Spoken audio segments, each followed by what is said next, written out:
Bon, bonsoir à tous. Je suis Jean-Michel Decam, tête de liste sur Puligny Ressources Communes. Il y a déjà quelques mois, à l'occasion d'une réunion publique ici même, sur la zone de Bodégueno, on s'est rendu compte que ça ne bougerait pas. Donc on s'est dit, si on essayait de faire une liste citoyenne.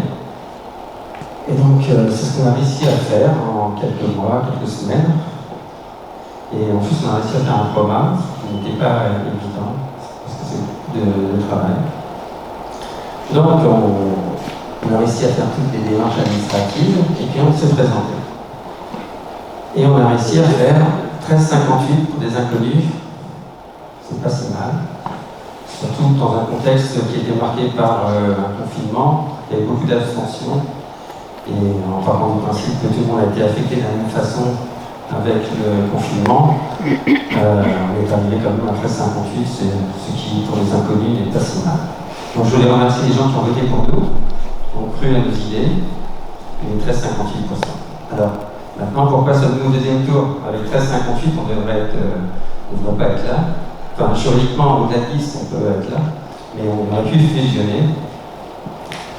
Il n'y a pas eu de fusion au niveau des listes d'opposition parce que tout simplement elles ne le voulaient pas. Je leur ai demandé, j'ai demandé aux deux têtes de liste de créer une coalition, ils n'ont pas voulu. Donc on part sur la même démarche que précédente et d'ailleurs on peut s'interroger sur si elles sont vraiment une opposition. Donc au niveau de Bodégueno, notre situation est assez claire, c'est que nous sommes opposés à ce projet en raison de l'impact qu'il va avoir. On peut voir la photo s'il te plaît, Annie. Donc vous avez en bas à gauche l'emprise sur le plan du projet commercial. On ne compte pas au nord et au sud des parcelles qui ont été achetées par le porteur du projet et qu'il a prévu de lotir. Il a prévu de faire des lotissements, et c'est pour cette raison que dans le dossier technique, on parlait d'un nouveau quartier. Et donc si on déplace la surface et qu'on la met dans le centre du bourg, vous voyez l'importance que cette surface représente, et donc le potentiel, là toujours pareil, sans la partie lotissement. Donc juste ça c'est la partie commerciale. Donc vous voyez déjà la surface que ça couvre. Ça va de la mairie jusqu'à l'église Saint-Guilherme et un petit peu avant le cimetière jusqu'à la rue du Château, la perpendiculaire. Donc vous voyez, ça couvre une surface très importante et ça a un autre sens, le potentiel de déstabiliser le centre-ville au niveau commercial en raison justement de son importance. Et là, c'est le plan de masse donc, du projet avec au fond.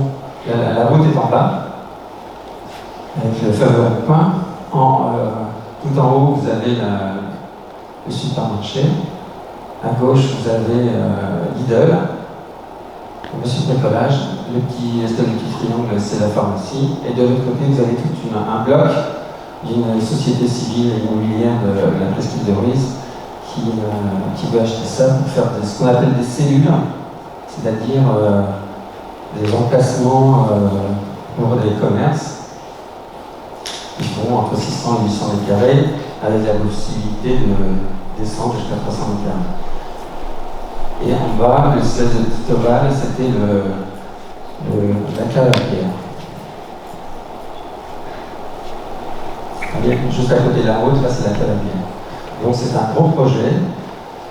C'est une opportunité pour supérieur, effectivement, mais je pense que c'est opportun pour les autres. Alors, effectivement, à chaque fois, on dit que oui, on se développe, on aura un jour 12 000, 13 000, etc., nombre d'habitants. Alors, oui, probablement qu'un jour, on aura ce nombre-là. Et quand on se base sur les statistiques de l'INSEE, sur les dernières statistiques connues, la progression de la population sur Puligny, c'est 0,9%. Pour arriver aux objectifs de la mairie, ils mettent en avant une progression de 2,5 par an, sachant que les statistiques nous disent qu'on était à 0,9 à l'époque où déjà on construisait pas mal de lotissements. Donc pour l'instant, passer des 0,9 à 2,5, je ne sais pas comment ils font, mais effectivement pour arriver à ce chiffre-là, On a une progression très importante, mais dans la réalité, c'est pas tout à fait ça. D'autre part, nous ne sommes pas les seuls à penser que ce projet est démesuré parce que lors de la commission de ce qu'on appelle la CDCA, il y avait l'opinion de la Chambre des métiers et la Chambre des artisans du Nord-Orient qui disait qu'en fait c'était démesuré, que ça n'avait pas le potentiel. D'ailleurs, il y avait un porteur de projet de Cuvier qui voulait installer un gémeaux dans les parties cellules de droite. Et donc lui, il avait travaillé sur son projet, il travaillait, et Gémeaux au niveau national lui a dit non, parce qu'il n'y avait pas le potentiel. Donc, et en plus, avec la crise du Covid, tous ces franchisés là, qui sont dans la partie droite, bah, ils vont avoir, à mon avis, quelques soucis pour rentabiliser déjà ce qu'ils ont.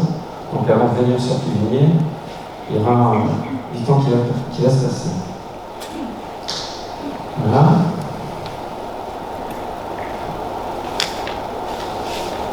Donc, on va maintenant présenter les colistiers qui sont avec nous. On laisse quelques minutes pour se rendre je vais voir si c'est branché. Pour se rendre au pupitre pour exprimer pourquoi ils sont là, se présenter.